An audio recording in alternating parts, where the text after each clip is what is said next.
Hello YouTube, this is Morgan Airspeed Prime here with my next Boruto discussion video. This is going to be my speculation ahead of Boruto Chapter 73, which is going to be coming out in 8 days on the 20th of September. So I think the most important thing to realize going into this chapter is that it's going to be the second of 4 chapters in whatever volume it will ultimately be collected in. That usually means it's in a way sort of like positioned arguably like worst of the 4 chapters that make up a volume in terms of is something significant going to happen in it. Obviously we have relatively significant things happening in general in the story, so we should be in an overall good position. But with the slow pacing, them really not using their page count all that well in this manga, how much high expectations can we really have for this? So the setup from the previous chapter is basically, again, there's some interesting stuff, but there's definitely a lot that still needs to be answered. So what they've done is they've decided, okay, Amado, Demon, and Ada are all 3 or 4 days away from arriving back at the Leaf Village. Shikamaru's response to hearing this was to immediately get like Team 7 prepared, ready to go out on this mission. That's what happens like right towards the kind of start of this chapter, is that after Amado explains everything to Shikamaru, he's like, Team 7, including Kawaki, I want them here. So they're obviously being sent out on a mission. They're being brought back into play. They've had a break, basically not being sent out on missions because of Boruto's situation, but they want to use them again. My guess with this plot is that the mission is just, you guys go and basically escort Amado, Ada, and Code home. Because I don't think Shikamaru is going to be super happy with shady Amado bringing 2 villains basically into the village on his own, arriving at some random time. He wants to see them escorted into the village by people he knows and trusts. Now, because that feels like such a big deal, why aren't more characters going on this mission? Well, who knows? He obviously wouldn't necessarily be sending out the call to like send Sasuke to my office or something like that. So they might be joined by others. Like he already says, summon Naruto to the Hokage office. So is what's going to happen here basically most of the main cast who would be involved in a fight are going to be sent to escort the VIPs home. But while that's happening, Code, who has just created his army, is going to attack the Leaf Village, and this is going to then prompt this situation where our main characters will arrive back at the Leaf Village in dire straits. That feels like a setup that they've done a few times before, and it seems to, in general, always work. The question is obviously going to be which characters are positioned where. Like, is Naruto going to be sent out on this escort mission back to the village, or is he just being here to hear Shikamaru basically reveal his plan? And then, Sasuke, I assume, has to be involved in this as well, because all the recent setup from recent chapters has been he needs to, in a way, make up for basically not being around during the last incident. And it feels like they're clearly setting up something there. But it is interesting that Team 7's being included, full Team 7, because Sarada and Mitsuki have not been a focus much at all. To the point, like, we don't really know if they've done much training and what's going to happen there. Because I think in general we're all like, all of these characters need a time skip to come out of much, much stronger to go into the full, like, second half of whatever the series is doing. It doesn't really feel like those 2 are in a position to deal with the threats that are being set up, I think, for Boruto, Kawaki. The rest of the team do feel extremely underpowered compared to what we're dealing with our main cast. So there is a need to definitely bring that up to speed. So I do feel this ultimately has to be the last big action set piece before we go into the time skip. But in terms of next week's chapter, I'm guessing that's what we'll do. We're going to just set up the idea. Code heading for the Leaf Village. He wants to get his revenge. Now, in the last chapter, he did talk about the overall plan again. So it is nice to know that that is still sort of in place. He does want to ultimately grow a chakra fruit with the divine tree and the 10 tails and stuff like that. But he seems pretty happy enough with basically sort of taking some of the power of the 10 tails to give to create this army. And I think that gets across the idea. His revenge means more to him currently than the full scope of his plan. Now, obviously, there's the whole idea of you set up this plan. It feels weird to just say it doesn't happen. So what twist is going to happen with the code plan? Something feels like has to kind of change when it comes to that. Because again, the only people who are valid tributes to the 10 tails to make a divine tree are Boruto and Kawaki. And because they've already done the Boruto dies and is resurrected, that doesn't feel like it's going to happen. And then we know Kawaki survives, but there's obviously a few other things where we're juggling. It's hard to know what way it goes other than just, I guess our heroes win, Code is defeated, his plan doesn't succeed. Otherwise, you have to find some out or some alternate way to fulfill that condition that we didn't know about before.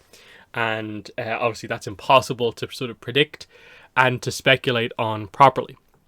But speaking of Ototsukis, the other most significant thing from the last chapter was definitely the Momoshiki scene with Boruto, where we, I suppose, fully clarified what the situation is post Boruto being sort of resurrected and healed, that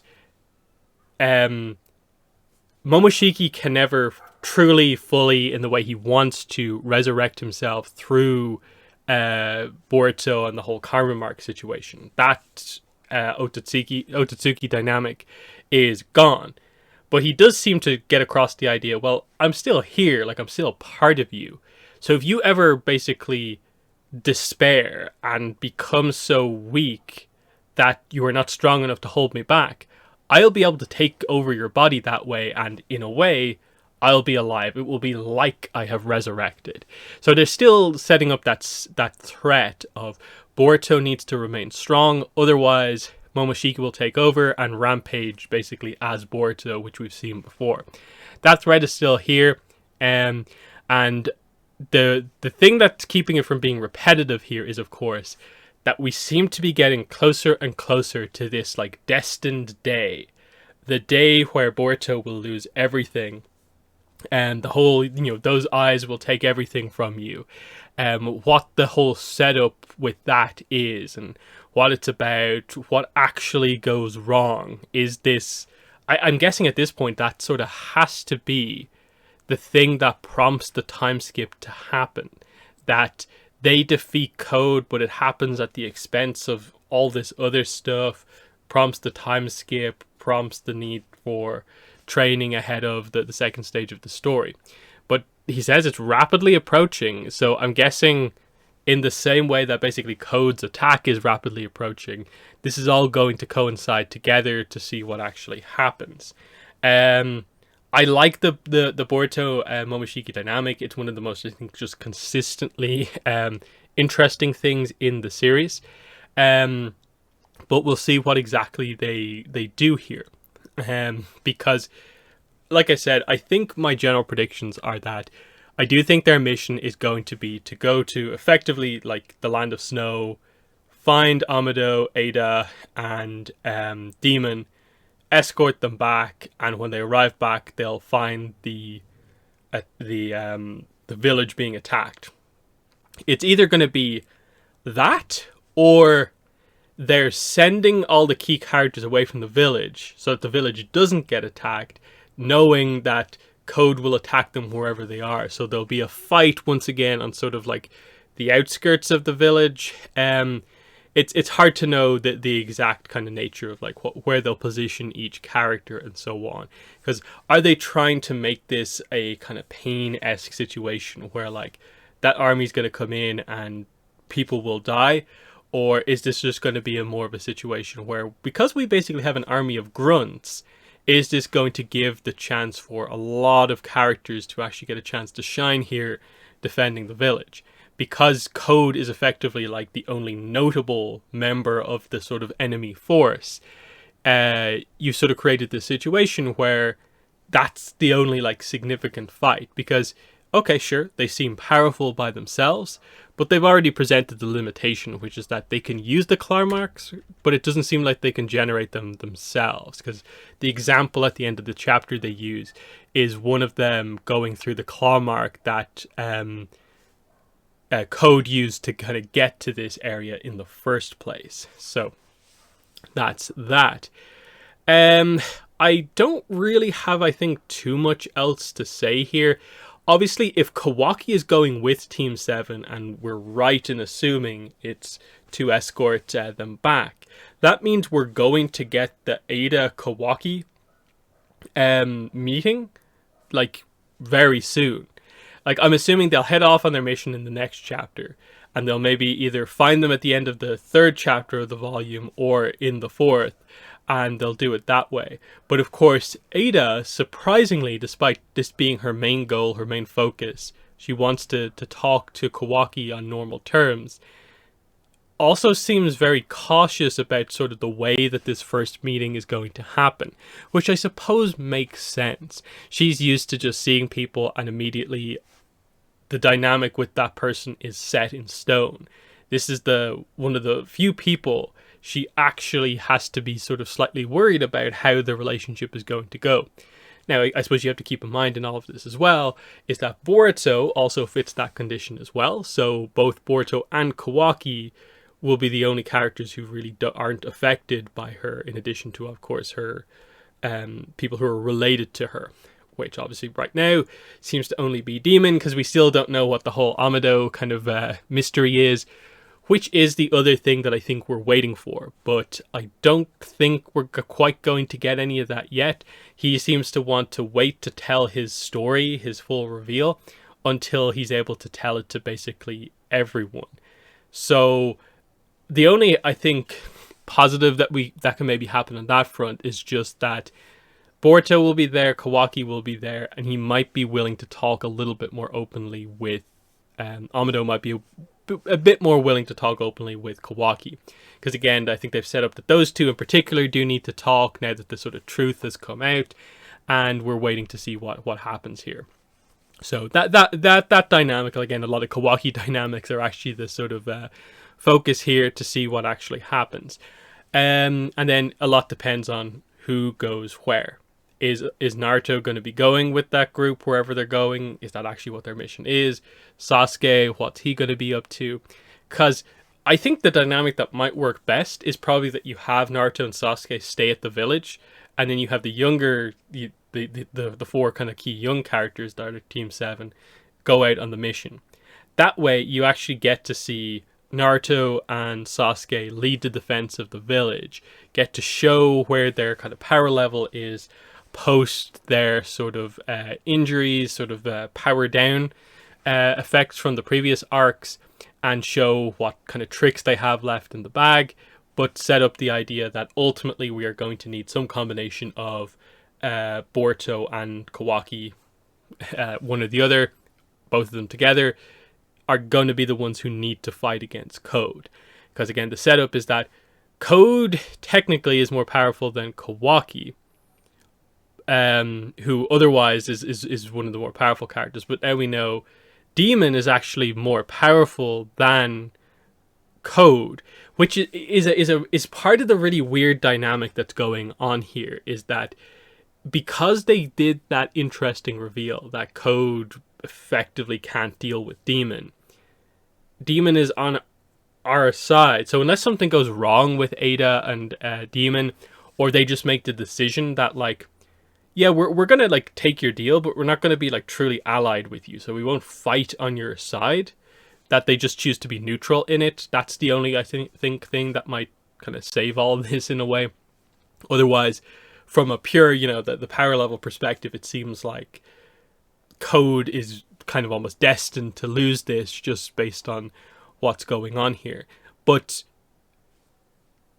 the problem there is just that Demon versus Code is not a fight that I can actually picture kind of happening and leading to a proper like victor kind of loser type situation, in that it feels like it's going to be Boruto and Kawaki against Code, or like, and maybe with support from Mitsuki and Sarada.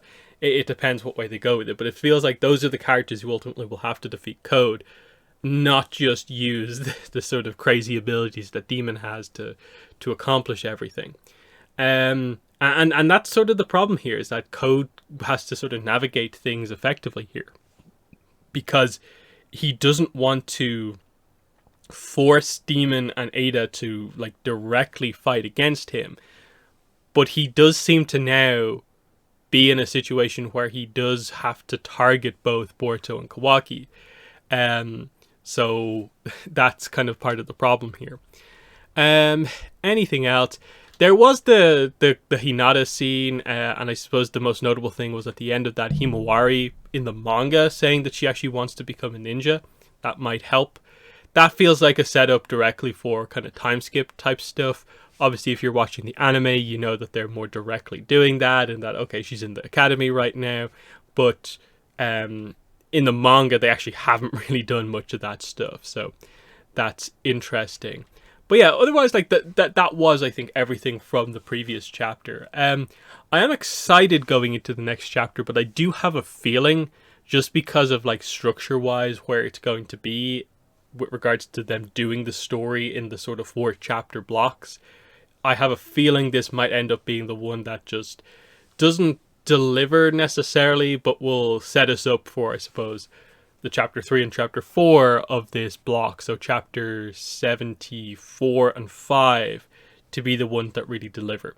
75, of course, I think, as the volume ending chapter coming up, is, I think, going to have to be very, very notable to just get us somewhere, because I think that's what's happening with the show at this point, is that I think it needs to do the time skip. It really feels like they need to do the time skip. I've said it before, I'll say it again.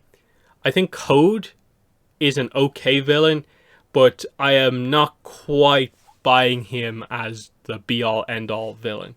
There's some cool stuff going on around him. I like the connection to like our previous big villain, but just the way he has been written and presented doesn't make it feel like this is going to be the guy who's the villain for the rest of the series at all.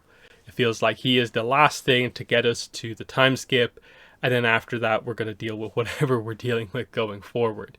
But again, it feels like I don't know if it's just enough to go into the time skip on the basis of us knowing that eventually Boruto and Kawaki will be on like opposite sides of an issue. Yeah, I suppose this all depends on Kawaki's actions in the upcoming action chapters, in that I'm guessing we're at the point now where something's going to go wrong, Naruto will be challenged quite heavily, Kawaki steps in and does something to send Naruto away to protect him in some way. Obviously a lot more is going to have to happen to position Kawaki to set that up, and then we don't even know if that's something that happens pre-time skip and then they just confront each other post-time skip, or if we have just a more peaceful lead into the time skip, allow time for training, and then an incident post-time skip happens to set up the chapter 1, the first pages of chapter 1 of Boruto stuff. A lot up in the air. I definitely wish I had a better idea of like where exactly they're going. But the thing that I think has me hyped and somewhat confident in the story is just that they've done the Momoshiki setup. That the day that Momoshiki is talking about, where things will go wrong for Boruto, is coming up soon. And obviously, it means that I guess this day has to be like worse than effectively him being quote unquote killed. And what happened in the events of that chapter not too long ago. So something much more serious than that, and the idea that Boruto potentially is responsible for it. Will the Jogan finally come into play? Who knows? I think that's just a, they don't even know exactly what they want to do with it just yet type situation. But I think that's everything I want to talk about with the upcoming chapters. So in the comments, let me know what your thoughts are heading into the next Boruto chapter. What are your expectations? Where do you think we are going? But other than that, that has been the video. Thanks for watching, and bye.